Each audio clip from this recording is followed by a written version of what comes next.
Hey everybody, welcome to the Compete Network's first of our inaugural event of the Winner's Circle. This is the first event for the Compete Network. Plenty more to come from this, but excited to have everyone here today watching and excited to kick it off. And this first session, I'm really lucky to have joining me Dan Hamilton from Salesforce. Dan's the VP of Competitive Intelligence at Salesforce. Dan, thanks for joining me. Yeah, hey, thanks, man. I'm excited to be here.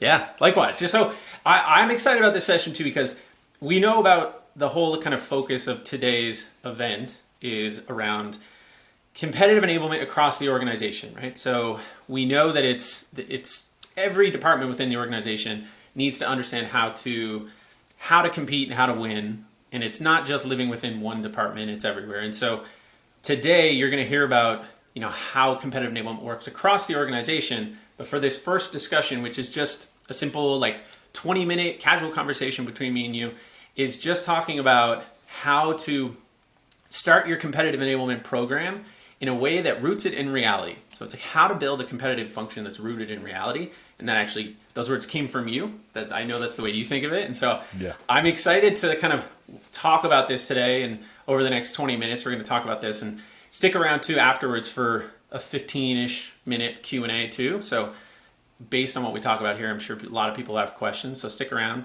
and Dan and I will answer questions after as well. But to just kick it off, Dan, why don't you just tell us a little bit about yourself, your career, how you've gotten to the point now where you're a competitive leader at Salesforce. Yeah, absolutely, absolutely. So, geez, I've been in the competitive intelligence world now for, it's been probably a little over a decade now, so probably 12 years. I started out working at Fletcher CSI, so kind of did that, CI vendor practitioner consulting project work, which was a pretty amazing experience to be honest. We had to learn a lot very quickly, and so I learned a lot about all sorts of different industries, technologies. I mean, it was a great experience. So after that, I left and I worked for one of our clients for a couple of years, PTC outside of Boston. And somehow I found my way to Salesforce about 8 years ago, doing competitive, and it's been an awesome, wild ride ever since. So yeah. Doing competitive at Salesforce for 8 years, I'm sure you've learned a ton. It's been crazy. It's been crazy. I'll just say that, when I started, we were already a big company. I mean, when I started, I think I was about 11,000 employees or something, and now we're getting close to 80,000. So it's been a pretty crazy journey for sure. So fair to say you've seen the competitive function at Salesforce kind of go from start to where it is now. Yeah, I wouldn't say start, honestly. I mean, the competitive function at Salesforce has been around for a while. I mean, one of the things I really love about our company is we have a competitive mindset. If you go look at all the guerrilla B2B tech marketing, textbooks, chapter 1 is going to be about how Salesforce was hiring, actors to be protesters at the Siebel user conference, right? So we've had a very competitive culture from day one. I will say that the competitive team has changed a lot in the 8 years that I've been on it. And I think a lot of it actually has to do with as your business matures, how does the nature of your competition also mature and evolve? And as a competitive intelligence function, what do you have to do to kind of step up and help guide the company through the new path that you're on as things scale and get infinitely more complex? Right.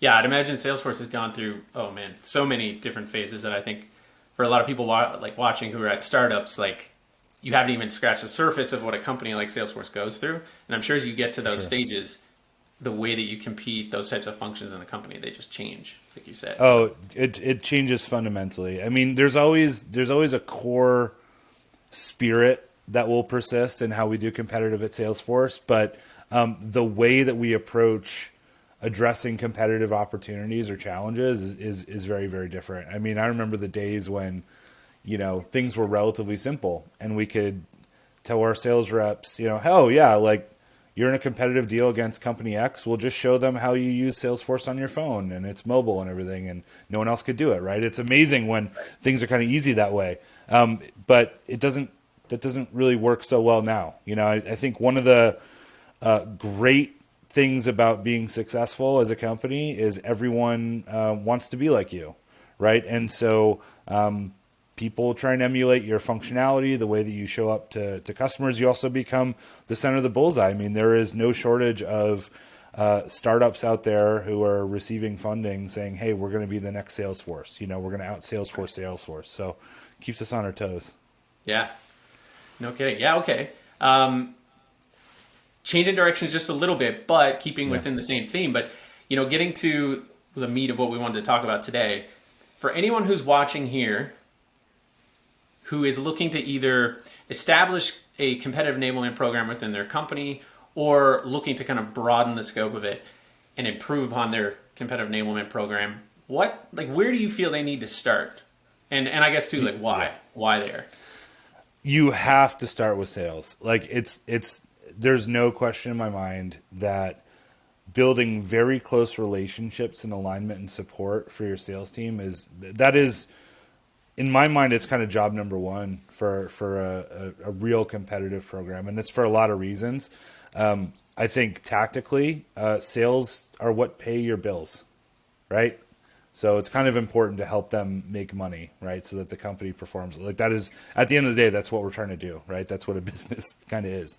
But also, like, I think selfishly for the CI team, other than all the benefits of, you know, helping the company perform and everything, one question I get asked a lot is, well, how do we prove the ROI of CI? And measuring your influence on sales it's not that difficult to do, and it's a great way to actually show the ROI. Like, hey, we influenced X amount of revenue this quarter, this year.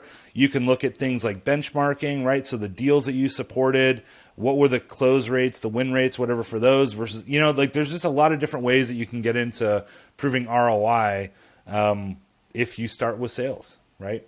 Right. So if for anyone who's watching now or any organization where they aren't thinking about starting with sales, or maybe they're really focused on enabling the executive or working with the strategy teams. It's kind of like, what would your advice be to them? You know, how do they, or I'm not sure how they would even measure the ROI of that function today, other than like big swings and trying to determine what the ROI on those are. Yeah, totally. It's hard. It's hard. I mean, I think, and to be honest, and we'll talk about this, I'm sure, you know, as your competitive function matures, like you can't just stay in sales. So I'm not saying that there's no value, right, in a competitive team that's aligned to the executive team and strategy. I mean, that's fun work, right? It feels really cool to do that kind of work and be in those kinds of conversations. But the thing that I find if you spend too much time on that is you lose touch with reality. You know, you might have an idea that sounds good, you know, in your conference room, but the field is where things actually happen, right? That's where real customer conversations are happening. That's where they're really evaluating your products. And it's where, frankly, a lot of the hypotheses that you come up with and strategic functions in your, you know, conference room in an office building are tested. That's where they're tested, and they're either true or they're not. And so the closer you are with sales, with your customers, with the reality of all the crappy things that happen in the field, that just makes you better. It just makes you better. It teaches you more, and it should actually inform the way that you approach strategy. Because if you come up with an idea that's going to improve your differentiation, but at the end of the day, it doesn't matter to your customers, or your sales team isn't going to be able to sell it, it doesn't matter. It's going to fail, right? So really, really important, and really important to stretch beyond, you know, the strategy function and really think about competitive more holistically in the organization. Yeah, and you kind of, earlier when we talked about this, you had talked about, you know, you might have an idea of what your differentiators are, you might have your messaging or your positioning, but you get into a deal and it's just so nuanced. Sometimes it's so specific to that, and that things change a lot. So I guess talk a little bit about that and how do you actually handle those situations? Absolutely. I mean, I think, you know, and when I say working with sales, I mean like really partnering with them, right? I don't mean just, hey, let's make sure that sales has the right talking points in case they're, you know, or doing like internal webinars or whatever. I mean like actually working with them on actual opportunities. But when you do that, you're faced with tons of objections that you never would have thought of, right? I mean, that's the thing, right? When you're coming up with your sales play, you're coming up with your competitive play, whatever, you're kind of assuming that you're kind of building like a segment in your mind of like, well, here's the target customer, here's the target use case, and if those are the constraints, then here's what we think will differentiate us, right? But then you go and you actually see how that's brought to customers, and you also understand, like, even if you're not talking to the customer and you're just talking to the sales team about a deal, you know, you can find all these exceptions to things that you thought would be the reality with your competitive play or competitive message, right? Maybe it's a different buyer. Maybe they have a totally different set of requirements, right? The value that they're looking for is not what you thought it would be. There's just all sorts of different objections that kind of come up, and it forces you to think, okay, you have to think through those, right? You have to think, oh, wow, we didn't even know that. Maybe we need to make an adjustment here, or maybe we need to kind of come up with a bifurcation of our play or our differentiation, right? Where, like, for this use case or for this buyer, here's what it is. For this buyer, it's maybe these things. Like, because the reality is, what I've found, right, is real differentiation is incredibly nuanced, right? So although we have to do these things, we have to have like a competitive narrative. We have to have, like, you know, here's the 5 things to always bring up in a deal against competitor X. The reality is that will never, ever encapsulate everything you need to do to win a deal, right? Differentiation is really more of a spectrum in my mind, as opposed to these things all the time. And it's not until you're working with sales that you're going to understand, okay, well, here's the scope of things that I could flex on in this deal or against this competitor. But you won't know which parts to really turn the dial up on and which parts to turn the dial down on, right? You'll never learn the nuance unless you're working and really partnering with your sales team. Yeah, like one of the things we think a lot about too, and we always talk about, it's like competitive deals. It's never like you win by a landslide, and who knows, maybe right. Salesforce you do in a lot of yours, but it's always so close, and so Sure. deals come down to like a conversation or the way you handled a particular objection or a question about you versus a competitor. And so it does come down to the little things. And when those are so nuanced, like, you really do need to be flexible. You need to be extremely knowledgeable. And maybe that kind of leads to my next question, which is, or maybe even a comment to just get your thoughts on it too. It's part of what I'm hearing from you is being involved in this kind of these deals and being involved in like the small kind of tactical part of it. It's that enables you to be able to step back and then make your broader decisions or make broader Absolutely. recommendations, that sort of thing. Yeah, because you can also see very tactically where things aren't working, you know, in your go-to-market process or anything else, right? I mean, that's the thing. Like, you know, I see these as a couple, like, you have to do all of them, honestly, right? If you want to do a mature competitive intelligence function where you almost have like competitive superpowers, like you can't just have one lane. So obviously you're starting out, you need a place to start, you're building a CI function, you're in a startup, you guys are growing really quick, definitely do sales. But I always think of things in terms of like time scales of where this impact needs to take place, right? So, you know, you're going to go work on deals to help you make your quarter, you know, to help the company make the quarter, right? There's certain decisions or things that you need to do to help the company make the year. And there's other things that you have to do to make sure the company hits their goals in, like, you know, 3 years, right? Unless you are operating at all those different altitudes of both like strategy and sales, you're never going to be able to accomplish that. And the reality is, depending on the nature of competition, especially if things are very diverse and you have like a lot of different kinds of competitors, there are different buttons you're going to have to press against each of those. And some motions will be more appropriate than others, right?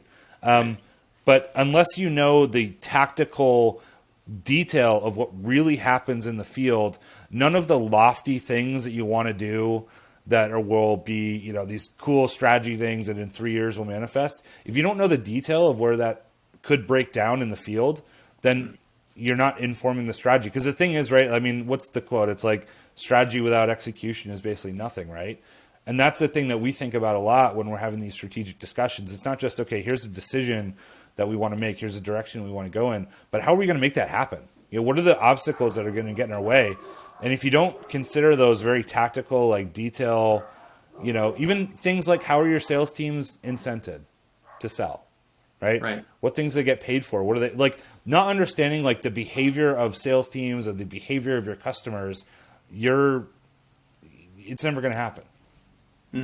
When you're for you in your role, when you're in a board meeting or when you're in those more strategic executive level type meetings, Yeah. I'd imagine you're pulling not from on thinking that you do in a dark room by yourself. You're pulling from things that you're hearing in sales meetings, on calls. Yeah. I think maybe it's a cultural thing for Salesforce. Yeah. But yeah, I mean, a really strong piece of evidence from a specific customer, a specific deal, will go a long way to making your point, right? And again, I'm not sure if that's unique to us, right? We're a very story driven, a very customer driven kind of culture. Customer anecdotes are very, very important to us, and customer validation. But yeah, you have to know the detail. You have to know all that detail from real accounts, or else you don't have credibility. I mean, I think at the end of the day, that's a big reason why I think so much about working closely with sales teams is it boosts your credibility. It makes sure that when you are making recommendations, they're relevant, they're specific, and they're something you can actually do. And Right.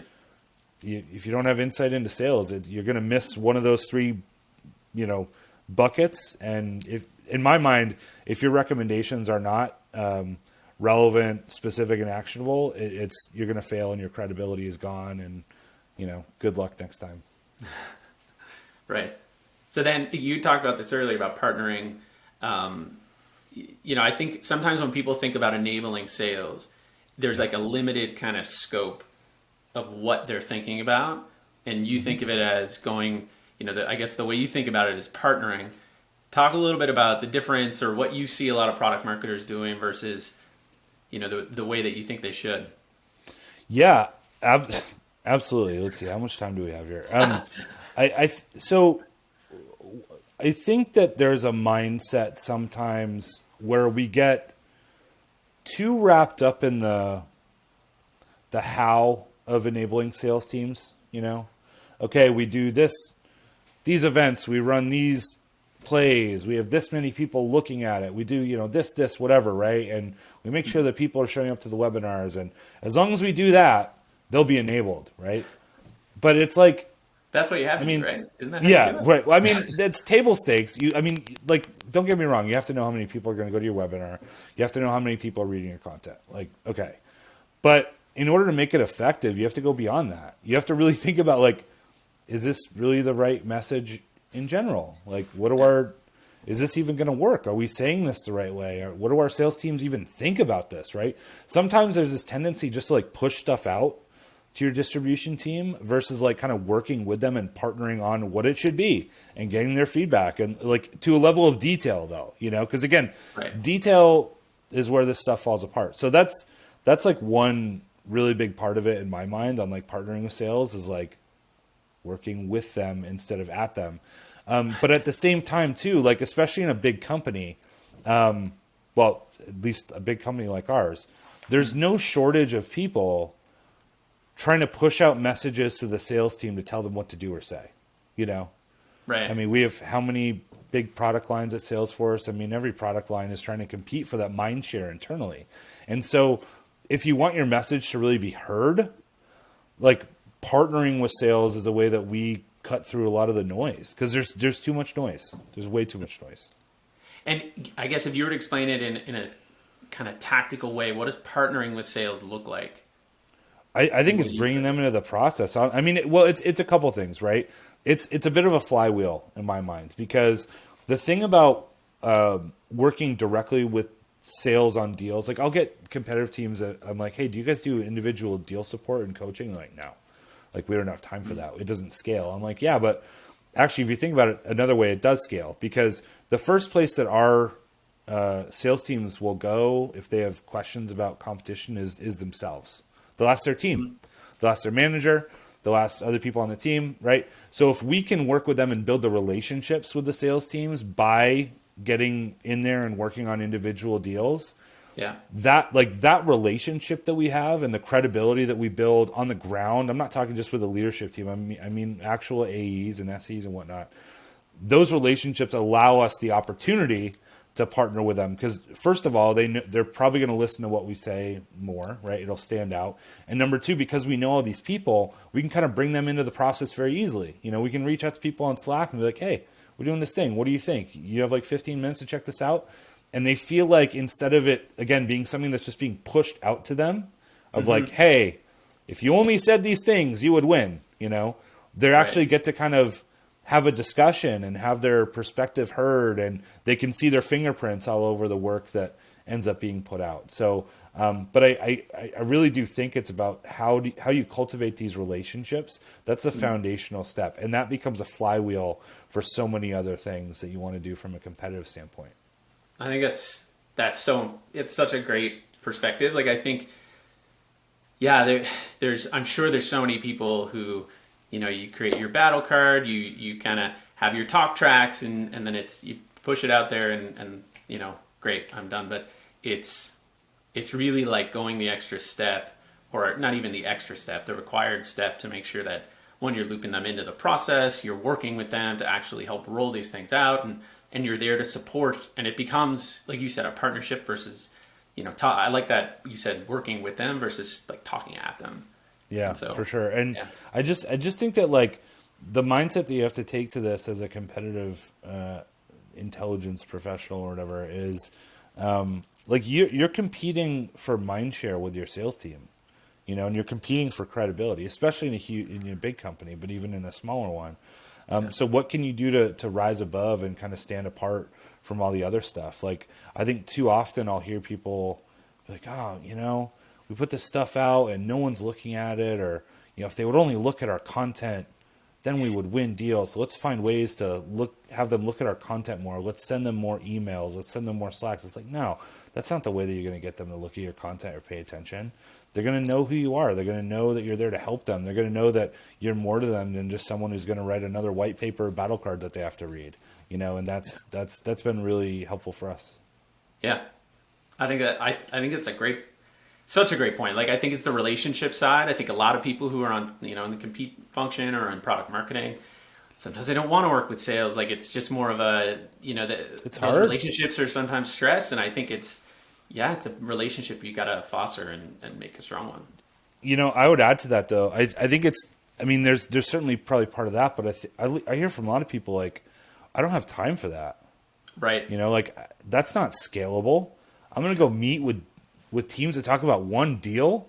Like, that's crazy. That's not scalable at all. And my counter is it ends up being a more effective way to scale because, as I said earlier, like these teams are going to go to each other, you know, right. That's where they go first. And, you know, so if you help that one team and you go the distance with them and you help them win this like really hard won competitive deal that everyone celebrates, number one, you're making your job easier because you know the details of a really important competitive opportunity. You can take those learnings and use them to other ones, right? Very easily. Right. But also number two, I mean, as soon as we win a really gnarly competitive deal like that, everyone in the organization wants to talk to that team. Everyone with an open deal against that competitor is like, oh, how did you do it? How did you, like, oh my God, that was amazing.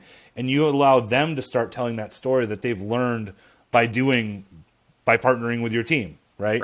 And that's the way that this ends up scaling. It's almost like a word of mouth kind of scale versus like the official, like, hey, how many people viewed my, you know, battle card today kind of thing. That's awesome. Dan, we could talk about this forever. Yeah, we could. I know so we want to leave time for questions. So we'll hop into the Q&A. Anyone stick around for sure. Dan and I will be in the Q&A. You can ask Dan questions. I'm sure he has a ton more to share. And but Dan, thanks so much for hopping on and doing this. I know you're busy, absolutely. Busy man, and I really appreciate it. No, thanks for having me. I mean, I'm really excited about what you guys are doing, and you know, I always love having these kinds of conversations. So much appreciated. Always a pleasure. Awesome. All right. Cool. See everyone out there. Cheers.